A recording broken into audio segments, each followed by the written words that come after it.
السلام علیکم سامعین۔ تو پچھلی قسط میں یوں بیان کر رہا تھا کہ اللہ نے لڑکیوں تک غیر محرم کے پہنچنے کو مشکل بنا رکھا تھا کہ نکاح کرو، مہر دو، نفقہ دو، مکان اور بہت سی ذمہ داریاں، لیکن ہماری بہن بیٹیوں نے اس کو خود آسان بنا دیا ہے۔ اپنی آزادی، اپنا حق، اپنے آپ کو انڈیپینڈنٹ بنانے کے چکر میں زنا کے راستے عام کر دیے۔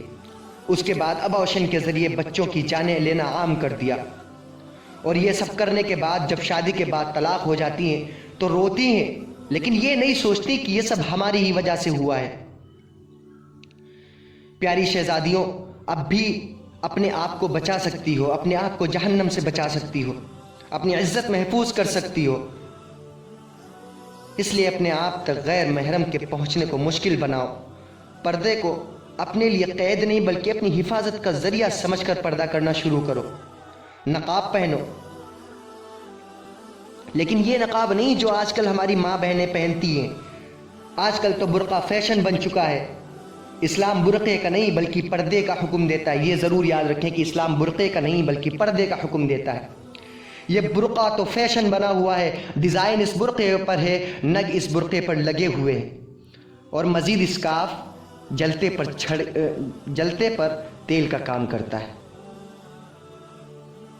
ہو سکتا ہے آپ کو میری بات غلط لگ رہی ہو، لیکن یہ میں نہیں کہہ رہا، بلکہ یہ تو امام غزالی رحمۃ اللہ علیہ نے اپنی صدی میں فتویٰ دے دیا تھا کہ جس برقعے پر، جس نقاب پر ڈیزائن ہو، جس میں نگ لگے ہوں، ایسا برقع پہننا شریعت میں حرام ہے، اس لیے کہ وہ نقاب مردوں کو اپنی طرف متوجہ کرتا ہے، مردوں کا دل لبھاتا ہے۔ تو جو برقع، جو نقاب مردوں کو دعوت نظارہ دے، جو اپنی طرف متوجہ کرے، ایسا برقع عورتوں کے لیے جائز نہیں بلکہ حرام ہے۔ ابھی چند سال پہلے تک برقعوں کا عالم یہ تھا، اتنا سمپل اور سادہ ہوا کرتا تھا کہ پہن کر جانے والی کے بارے میں پتہ نہیں چلتا تھا کہ یہ موٹی ہے یا دبلی ہے، جوان ہے یا بوڑھی ہے۔ لیکن آج تو نعوذ باللہ جسم کی پوری ساخت کا اندازہ ہو جاتا ہے، لڑکی کا ہر عضو معلوم ہو جاتا ہے کہ کون سا عضو کیسا ہے۔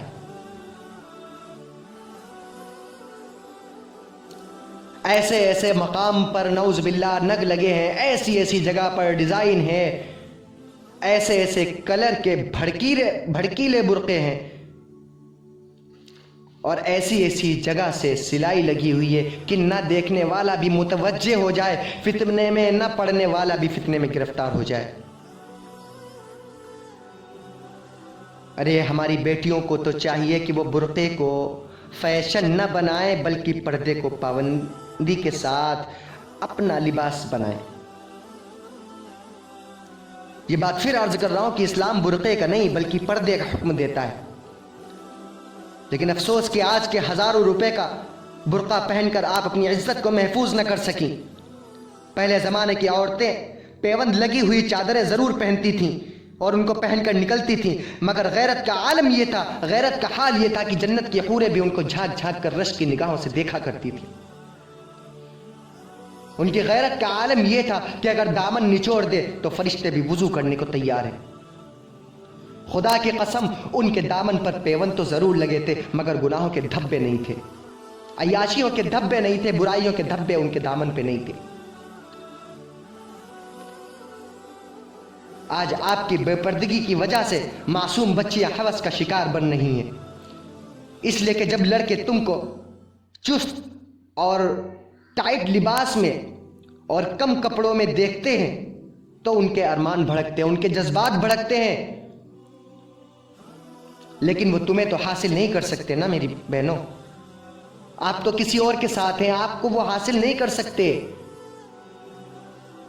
اس لیے وہ کسی معصوم کو اپنا شکار بناتے ہیں۔ کون ہے اس کا ذمہ دار؟ صرف آپ ہیں۔ مانتے ہیں کہ مردوں کی ذہنیت غلط ہو سکتی ہے، لیکن ان کی ذہنیت کو چار چاند، ان کی غلطی میں چار چاند لگانے والی صرف آپ ہیں۔ روز اخبارات میں آتا ہے کہ آج 8 سال کی بچی کے ساتھ، نعوذ باللہ 4 سال کی بچی کے ساتھ درندوں نے بدکاری کی ہے، تو اس کی ذمہ دار صرف اور صرف آپ ہیں۔